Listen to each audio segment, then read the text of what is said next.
So it's been a very turbulent day in Westminster, and there's so much to say. Uh, I just know I'm going to leave something out and then think, oh, I should have said that in the video, but so be it. Um, there's some quotes I want to say outright from the start because that was one of the most acidic Prime Minister's questions I've seen for a long time. Starmer was on fire. As he put it, they're a Z-list cast of dying dogs, I believe. I'm probably not getting that quite verbatim.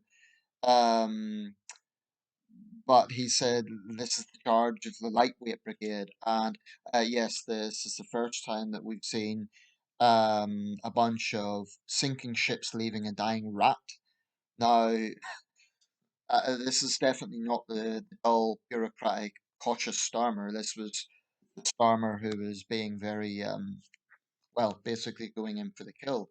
As Johnson left the chamber, you could hear members shouting "Goodbye, Boris." Javid, in his official resignation speech, made a clearly failed swipe at other ministers. Um, Starmer, I should say, also said that those who are resigning now don't have any integrity after all that. I think Starmer's sort of reckoning this is not just the end of Johnson, but the end of Conservative government. That's a bit of a gamble for Starmer because, as much as those by-elections were victories, there is still a Conservative majority. So Starmer shouldn't be too complacent about that. There is a risk for him that he can come across as opportunistic and smug in using this approach. Um, where to begin? Ian Blackford also made quite a scathing attack on the PM. Usually he would be booed by the Tories, but yeah, his line was last week I compared Boris Johnson to the Black Knight in Monty Python. He's more like the dead parrot. Um, politics is brutal. Politics is cruel. And it's hard to remember a prime minister leaving office with high approval ratings or with much dignity. Unfortunately, it's almost always amid some sort of scandal or amid a vote of no confidence or other such circumstances. I mean, looking at recent years, May left when she no longer had the support of her party, although her vote of no confidence was actually stronger. I mean, she survived with more MPs than Johnson did. David Cameron left with a very divided country in the wake of both Brexit and the Scottish referendums. Gordon Brown left amidst the Great Recession, um, and having seen the Liberal Democrats jump in with the Tories and those humiliating 5 days, I think, for Gordon Brown. Tony Blair left after three general election victories, a very polarizing figure, and with the Labour civil war going on at the time. So it's hard to remember. Thatcher, of course, left, well, Major defeated in a general election. Um, and, his government was associated with Leeds. Thatcher left against her will, literally crying as she left. So within my lifetime, I can't think of a single prime minister who has left basically. Um, I was going to say all of their own accord. I guess you could say Cameron did leave of his own accord. So did May to some extent, but and Blair. But were they happy occasions? Were they leaving in great triumph? No. Um, so that's the nature of politics. Um, 3 years, a lot can happen, but in terms of tenure, by the way, just as a matter of coincidence, tomorrow, Johnson, he's not going to resign tonight. But assuming he doesn't resign tomorrow, he ties the tenure of Neville Chamberlain, 2 years and 348 days. That places him between the Duke of Wellington and Theresa May. Theresa May was just over 3 years, I believe it was 3 years, and I'm going to get this exact. I actually have the list in front of me. Well, I did. I think it was 3 years and 16 days, something like that. It wasn't very long after the 3 year mark, though. Quite a few prime ministers have actually been around this mark. Henry Addington, James Callaghan. I mentioned Gordon Brown, Theresa May, the Duke of Wellington. The Duke of Portland was another one. There's actually quite a few prime ministers in British history around the 3 year mark. Um, Neville Chamberlain.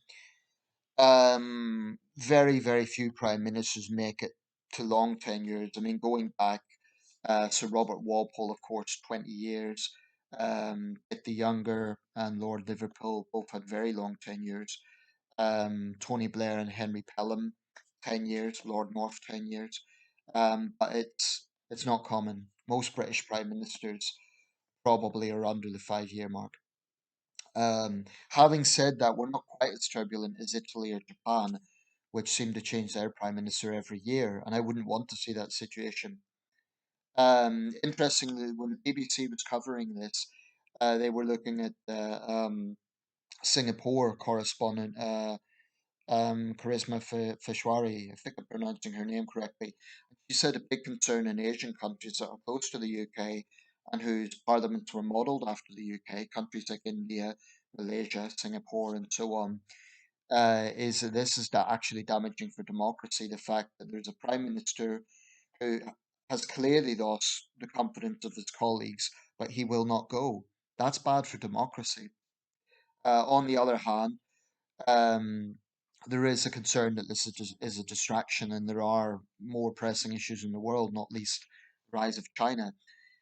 My take on that is the world will always have pressing issues. I mean, Johnson could use that excuse. He could say, well, there's a rise in China, there's Russia's aggression in Ukraine.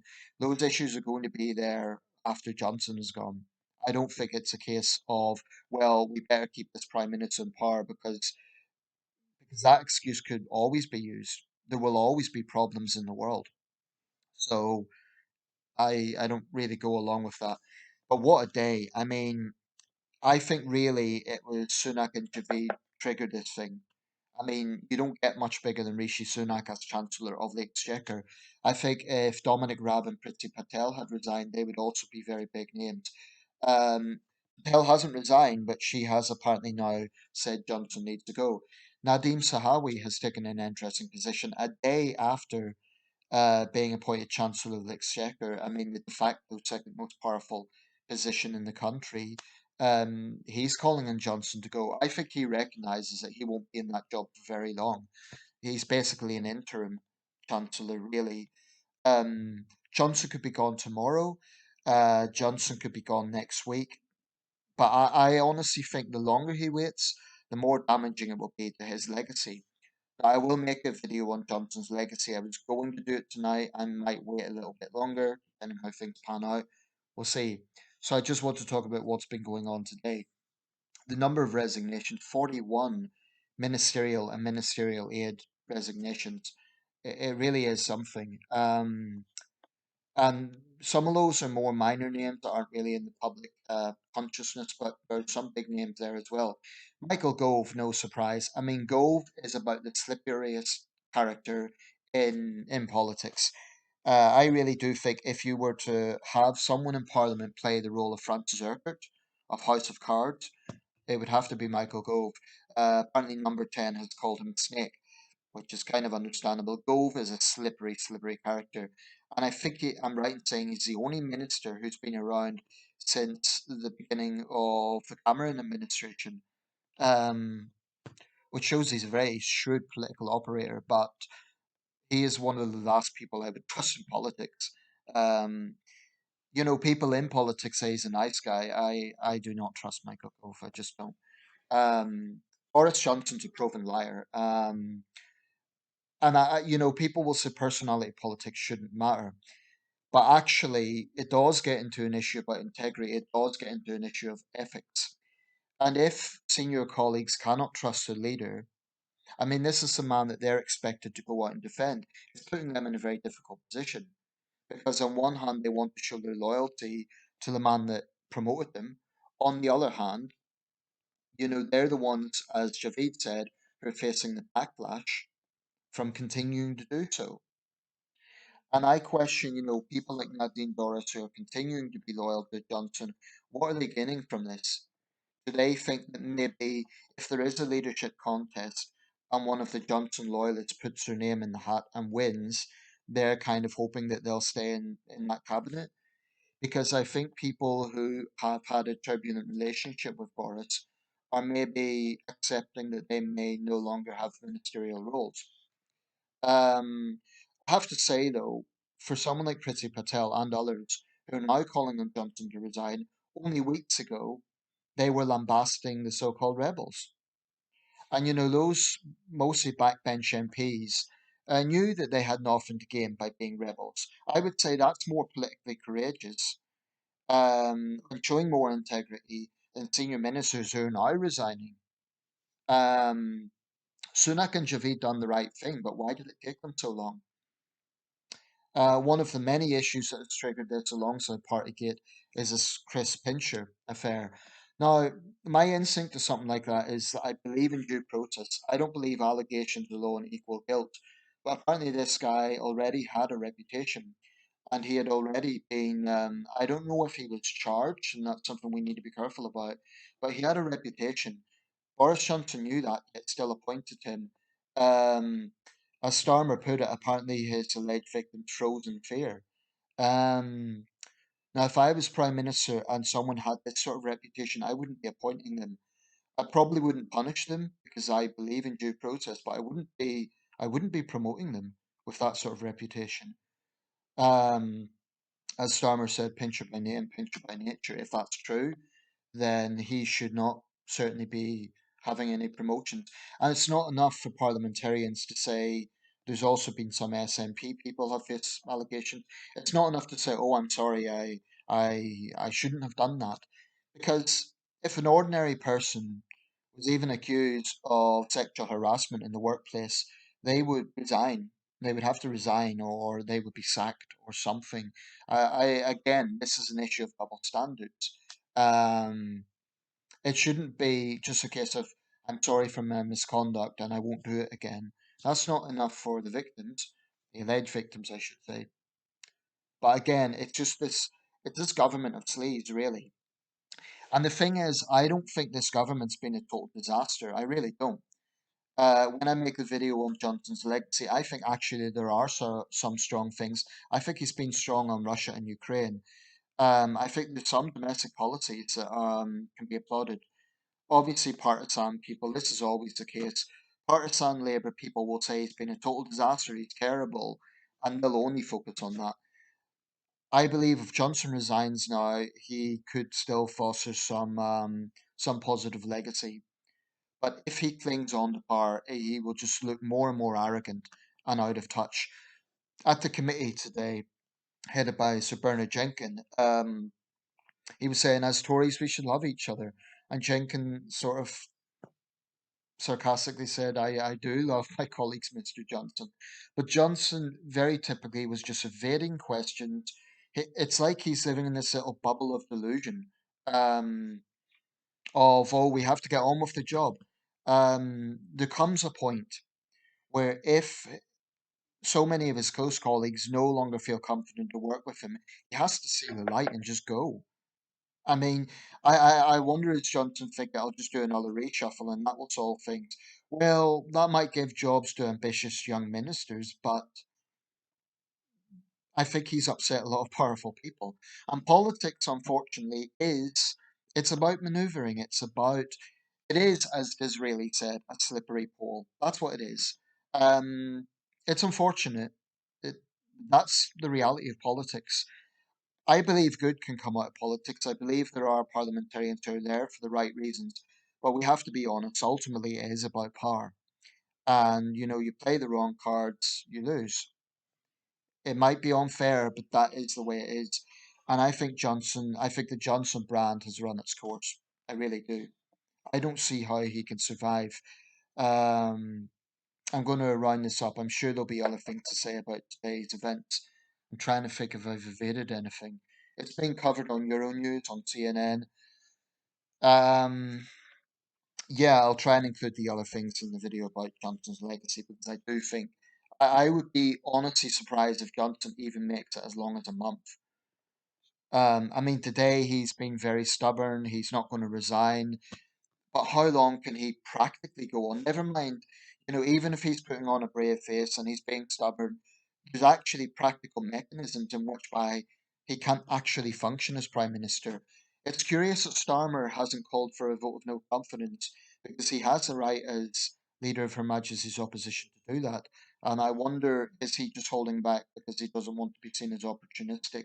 Um, but I would say, I would close with this. Those who would say those ministers are not being loyal, their loyalty is foremost to the British people. Now, opinion polls have shown that most of the public now believe Johnson should go. If those Tory ministers, certainly if they want to retain their seats, if they have to answer to their constituents, they're the people who matter foremost, more than their loyalty to the Prime Minister. I would say the absolute first loyalty of any politician is to the people who elected them, then to their leader and their party. But I would say the people come first. And Johnson's go-to of it's a bit like May's line of a strong and stable government. That was her go-to. Well, Johnson's go-to is let's get on with the job. But how can he under these circumstances? I think he should do himself a favour and resign sooner rather than later. There is, of course, some analysts have said that it's a mistake to get rid of a winner. Johnson has, he had a majority, but that was in 2019. He's lost seats since then. Um, I guess the argument would be if the Tories appoint a fourth prime minister um, in succession, it's just going to look like a rotation, and that will just aid Labour. But at this point, unless Labour really, really messes up, I actually think Starmer's a prime minister in waiting. That doesn't mean that there isn't serious problems with the Labour Party, and believe me, I have issues with the Labour Party. But it's almost like the Tories keep handing them prizes because they keep, clinging on to Boris Johnson as one of them. All that's doing, if you're a true blue Tory and you can't stand the idea of Labour getting into government, you would really want Boris to go at this point because I think he's a liability. I think a strong Tory who is a sort of centrist figure, who is a serious figure, I think actually an outsider, someone like Jeremy Hunt, could easily take on Starmer. A Johnson loyalist, that would just be more of the same. So I'm not sure if that's the best strategy. Liz Truss, she's interesting. I think she will be very hawkish where it matters on China. Johnson's flip-flopped on China. And I wasn't going to get into a whole leadership speculation, but someone like Penny Mordaunt or Nadeem Tahawi, they might be popular in Tory ranks. I don't think they're that well known in the country, and that could be a problem. I think whoever is in needs to be a better known figure. Maybe someone like Rishi Sunak. How much is Sunak trusted by the public? I don't know. Certainly, it wouldn't be unusual for a chancellor to succeed a prime minister. It's happened several times. Um, and certainly, Sunak's smart. He would make history as Britain's first Asian prime minister, and one of our youngest, incidentally. Um, Patel, again, for the same reason, but I think she's a more polarizing figure than Sunak. Nadim Tahawi, I think he's capable, but I still think he's not quite well known enough with the wider public. Um, Penny Mordaunt, same thing.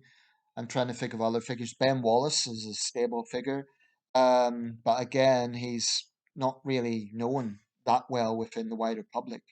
That matters because in our system, a prime minister is not directly elected by the public, but it matters that they're at least fairly well known. Gordon Brown may not have been elected to his office, and neither was Boris Johnson, but both were well known public figures. Nadim Sahawi, not so much. All of these things matter. Dominic Raab, I could definitely see him being ambitious, but he's been a Johnson loyalist, and his fallout from the fall of Kabul might go against him. In other areas, I actually quite like Dominic Raab. I think he's been quite a strong Justice Secretary. Um, I think he's quite smart. So he's certainly one to watch. Be interesting to see what happens. What a day in Westminster. I'm going to round off with this, and probably my next video will be on Johnson's legacy. So all eyes on Whitehall.